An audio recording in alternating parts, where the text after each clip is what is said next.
فضلات مبارکہ۔ حبیب کبریہ علیہ التحیات والثناء کے فضلات مبارکہ طیب و طاہر ہیں۔ امام اعظم ابو حنیفہ کا یہی قول ہے اور شافعی مذہب کے بعض اکابر ائمہ نے اسے صحیح قرار دیا ہے۔ حافظ ابن حجر اسقلانی نے فرمایا ہے، حضور صلی اللہ علیہ وسلم کے فضلات مبارک کی طہارت اور پاکیزگی پر قوی دلائل موجود ہیں، اور ائمہ کرام نے اسے آقا صلی اللہ علیہ وسلم کے خصائص میں شمار کیا ہے۔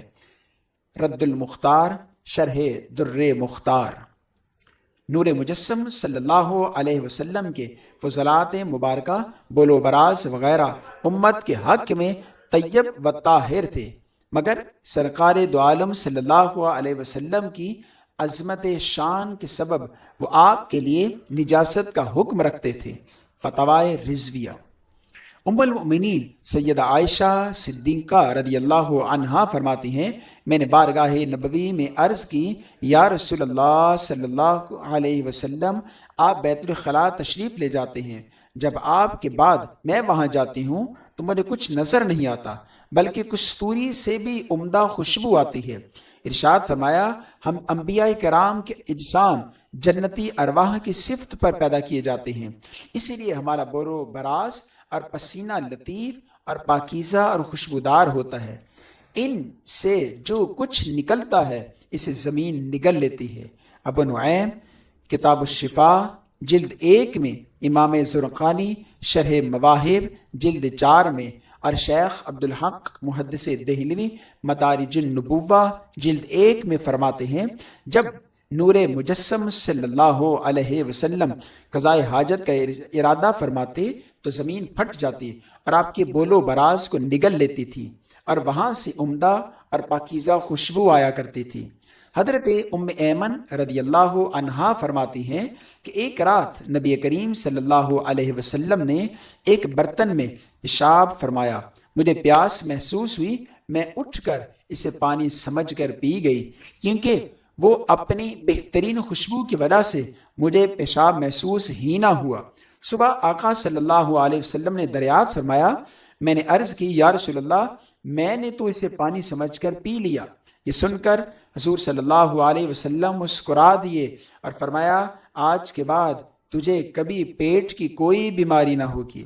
مستدرک للحاکم دلائل النبوہ لابی نعیم خصائص کبریٰ للسیوطی شرح مواہب للزرقانی۔ اسی طرح ام المؤمنین ام حبیبہ رضی اللہ عنہا کی برکت نامی کنیز نے بھی حضور صلی اللہ علیہ وسلم کا پیشاب مبارک پی لیا تو رحمت عالم صلی اللہ علیہ وسلم نے فرمایا، اے ام یوسف، تجھے کوئی بیماری لاحق نہ ہوگی سوائے موت کے مرض کے۔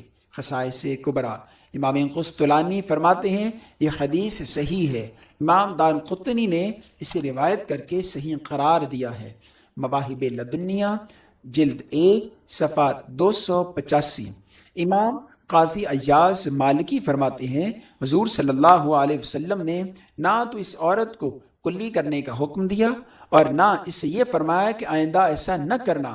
یہ حدیث سند کے لحاظ سے صحیح ہے، اور امام دارقطنی رحمۃ اللہ علیہ نے امام مسلم اور امام بخاری رحمۃ اللہ علیہ کا شکوہ کیا ہے کہ انہوں نے صحیح مسلم اور صحیح بخاری میں اس حدیث کو شامل کیوں نہ کیا۔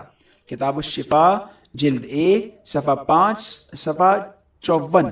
امام قسطلانی نے مزید فرمایا، مروی ہے رسول معظم صلی اللہ علیہ وسلم کے پیشاب مبارک اور خون مبارک کو بطور تبرک استعمال کیا جاتا تھا۔ مواہب لدنیہ۔ حافظ ابن حجر شافعی فرماتے ہیں، ائمہ نے حضور صلی اللہ علیہ وسلم کے فضلات مبارکہ پاک و طاہر ہونے کو آپ کی خصوصیت قرار دیا ہے۔ فتح باری شرح بخاری۔ امام نبوی شارح مسلم، امام اعظم ابو حنیفہ وغیرہ ائمہ کرام نے بھی یہی بیان فرمایا ہے۔ حضرت عبداللہ بن زبیر رضی اللہ عنہ کو جب حضور صلی اللہ علیہ وسلم نے پچھنے لگوا کر خون دیا اور فرمایا اسے کسی جگہ چھپا دو تو انہوں نے وہ پی لیا۔ آپ کے دریافت فرمانے پر عرض کی، میں نے آپ کا خون اس لیے پی لیا کہ میں جانتا تھا جس میں آپ کا خون ہوگا اسے جہنم کی آگ نہ چھوئے گی۔ ارشاد فرمایا بے شک تو نے دوزخ کی آگ سے بچ گیا، مگر افسوس ان پر جو تجھے قتل کر دیں گے، اور افسوس کہ تو ان سے نہ بچے گا۔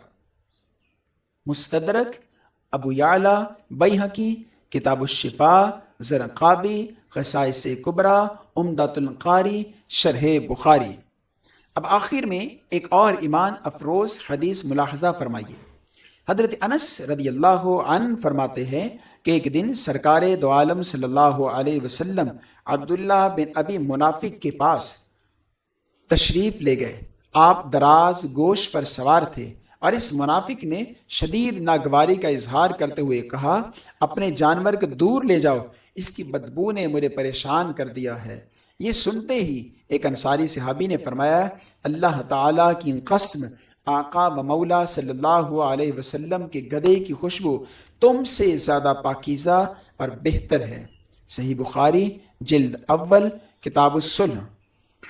اس کی شرح میں محدثین فرماتے ہیں آقا صلی اللہ علیہ وسلم کے دراز گوش نے پیشاب کیا تو اس منافق نے ناگواری کا اظہار کیا، جس پر حضرت عبداللہ بن رواحہ رضی اللہ عنہ نے آقا صلی اللہ علیہ وسلم کی سواری کے گدے کے پیشاب کو بو کو اس منافق سے اور کستوری سے بھی بہتر فرمایا۔ عمدۃ القاری شرح بخاری۔ سبحان اللہ، صحابی کا عقیدہ ملاحظہ فرمائیے کہ وہ گدھے کی پیشاب کی بو کو کستوری سے بہترین صرف اس لیے قرار دے رہا ہے کہ وہ ان کے آقا صلی اللہ علیہ وسلم کی سواری کا جانور ہے۔ ثابت ہوا جب ایمان دل میں راسخ ہو جاتا ہے تو ہر وہ شے محبوب پیاری ہو جاتی ہے جس کی نسبت آقا صلی اللہ علیہ وسلم سے ہو جائے۔ عارف کامل امام سیدی عبد الوہاب شعرانی فرماتے ہیں کہ شیخ الاسلام سراج البلقینی جو کہ حافظ ابن حجر کے استاد ہیں فرمایا کرتے تھے، اللہ تعالیٰ کی قسم کاش مجھے نبی کریم صلی اللہ علیہ وسلم کا بولو براس نصیب ہو جائے تو میں اسے شوق و محبت سے کھاؤں اور پیوں۔ الیواقت والجواہر فی بیان عقائد الاکابر۔ باری تعالیٰ ہمیں اپنے حبیب لبیب صلی اللہ علیہ وسلم کے فضلات مبارکہ کی سچی تعظیم و محبت نصیب فرمائے، آمین۔ حسن سراپا۔ آخر میں اہل محبت کے جذب و کیفیت کو وضو کرنے کے لیے وصاف رسول صلی اللہ علیہ وسلم حضرت ہند بن ابی حالہ رضی اللہ عنہ اور حضرت علی کرم اللہ وجہہ سے مروی مکمل حدیث پاک کا ترجمہ پیش کرتا ہے تاکہ ایک ہی بار مکمل سراپائے مصطفیٰ صلی اللہ علیہ وسلم کا ذکر شمع رسالت کے پروانوں کے مشام جام معطر کر دے۔ حضرت حسن بن علی رضی اللہ عنہما فرماتے ہیں کہ میں نے اپنے ماموں حضرت ہند بن ابی حالہ رضی اللہ عنہ سے نبی کریم صلی اللہ علیہ وسلم کا حلیہ مبارک دریافت کیا، جو کہ حضور صلی اللہ علیہ وسلم کے حلیہ مبارک سے بخوبی واقف تھے۔ میری خواہش تھی کہ وہ نور مجسم صلی اللہ علیہ وسلم کے اوصاف مجھ سے بیان کرے تاکہ میں انہیں یاد رکھ سکوں اور دل و دماغ میں بسا لوں۔ انہوں نے فرمایا، رسول اللہ صلی اللہ علیہ وسلم اپنی ذات والا صفات کے لحاظ سے بھی بڑی شان والے تھے، دوسروں کی نظروں میں بھی عظمت والے تھے۔ آپ کا چہرہ انور 14ویں کے چاند کی طرح چمکتا تھا۔ آپ میانہ قد والے سے قدر لمبے اور دراز قد سے قدر پست تھے۔ آپ کا سر مبارک اعتدال کے ساتھ بڑا تھا، بال مبارک قدر خمدار تھے۔ اگر سر کے بالوں میں خود بخود مانگ نکل آتی تو مانگ رہنے دیتے، ورنہ مانگ نکالنے کا اہتمام نہ فرماتے۔ جب بال مبارک بڑھ جاتے تو کانوں کی لو سے تجاوز کر جاتے۔ آقا صلی اللہ علیہ وسلم کا رنگ نہایت چمکدار اور پیشانی مبارک کشادہ تھی۔ آپ کے ابروئے مبارک خمدار، باریک، گھنے اور ایک دوسرے سے جدا تھے۔ ان کے درمیان ایک رگ تھی جو غصہ کے وقت سرخ ہو جاتی تھی۔ آپ کی ناک مبارک بلندی مائل اور نہایت خوبصورت تھی۔ اس پر ایک نور چمکتا تھا جس کی وجہ سے غور سے نہ دیکھنے والا آپ کی ناک مبارک کو بلند سمجھتا۔ آپ کی داڑھی مبارک گھنی اور رخسار مبارک نرم اور ہموار تھے۔ دہن اقدس اعتدال کے ساتھ فراغ تھا۔ دندان مبارک حسین و خوبصورت تھے اور سامنے کے دانتوں کے درمیان باریک باریک ریخیں بھی تھی۔ سینہ اقدس سے ناف مبارک تک بالوں کی ایک لکیر تھی جس کی گردن مبارک ایسی حسین اور پتلی تھی کہ جیسے کسی مورت کی گردن صاف تراشی ہوئی ہو، اور رنگت میں چاندی کے طرح صاف اور خوبصورت تھی۔ آپ کے تمام اعضائے مبارکہ نہایت معتدل، پرگوشت اور کسے ہوئے تھے۔ پیٹ مبارک اور سینہ اقدس برابر و ہموار تھے۔ سینہ اقدس کشادہ اور چوڑا تھا۔ دونوں کندھوں کے درمیان قدر فاصلہ تھا۔ آپ کے بدن مبارک کے جوڑ مضبوط اور طاقتور تھے، جس میں اقدس کا کھلا رہنے والا حصہ بھی روشن و چمکدار تھا۔ سینہ اقدس سے ناف مبارک تک بالوں کی لکیر تھی۔ اس کے علاوہ سینہ اقدس کے اطراف اور چشم مبارک بالوں سے خالی تھے۔ البتہ دونوں کلائیوں، کندھوں اور سینہ مبارک کے بالائی حصہ پر قدرے بال تھے۔ آپ کی مبارک کلائیاں دراز اور مقدس ہتھیلیاں فراغ تھیں۔ نیز ہتھیلیاں اور دونوں قدم مبارک پرگوشت تھے۔ آپ کے مبارک ہاتھوں اور پاؤں کی انگلیاں مناسب طور پر لمبی تھیں۔ پاؤں مبارک کے تلوے قدرے گہرے تھے۔ قدم مبارک ہموار تھے۔ ان پر پانی نہیں ٹھہرتا تھا۔ آپ جب چلتے تو قوت سے قدم اٹھاتے اور آگے کو جھک کر تشریف لے جاتے۔ قدم مبارک زمین پر آہستہ رکھتے اور چھوٹے چھوٹے قدم چلنے کے بجائے مناسب کشادہ قدم اٹھاتے۔ جب چلتے تو معلوم ہوتا کہ گویا بلندی سے اتر رہے ہیں۔ جب کسی کی طرف دیکھتے تو پورے بدن کے ساتھ پھر کر توجہ فرماتے۔ آپ نیچی نگاہ والے تھے اور آسمان کے بجائے زمین کی طرف زیادہ نظر رکھتے تھے۔ آپ کا زیادہ تر دیکھنا گوشائے چشم آنکھ کے کنارے سے ہوتا، یعنی شرم و حیا کے باعث آنکھ بھر کر نہ دیکھتے۔ آپ چلنے میں صحابہ کرام کو آگے روانہ فرماتے، خود پیچھے تشریف لاتے، اور جب کسی سے ملتے تو سلام کرنے میں خود ابتدا فرماتے۔ شمائل ترمذی باب ما جاء فی خلق رسول اللہ صلی اللہ علیہ وسلم۔ سیدنا علی کرم اللہ وجہہ کے پوتے حضرت محمد بن ابراہیم رضی اللہ عنہما فرماتے ہیں کہ حضرت علی رضی اللہ عنہ جب آقائے دو جہان صلی اللہ علیہ وسلم کا حلیہ مبارک بیان فرماتے تو کہا کرتے تھے، رسول معظم صلی اللہ علیہ وسلم نہ بہت لمبے قد کے تھے، نہ ہی زیادہ چھوٹے قد کے، بلکہ میانہ قد تھے۔ آپ کے بال مبارک نہ تو زیادہ گھنگریالے تھے اور نہ بالکل سیدھے، بلکہ کچھ خمدار تھے۔ آپ کا جسم اقدس نہ تو موٹا تھا اور نہ ہی آپ کا چہرہ انور بالکل گول تھا، بلکہ چہرہ اقدس میں تھوڑی سی گولائی تھی۔ آپ کا رنگ مبارک سرخی مائل سفید تھا۔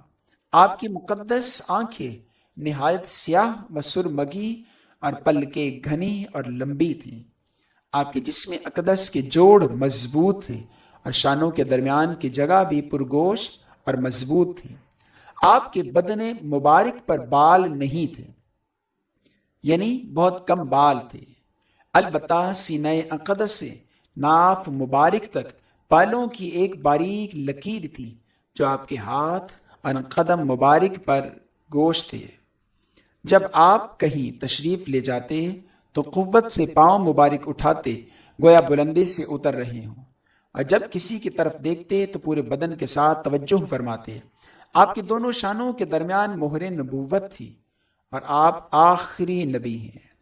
آپ سب سے زیادہ سخی دل والے، سب سے زیادہ سچی زبان والے، نہایت نرم طبیعت اور شریف ترین گھرانے والے تھے۔ جو شخص آپ کو اچانک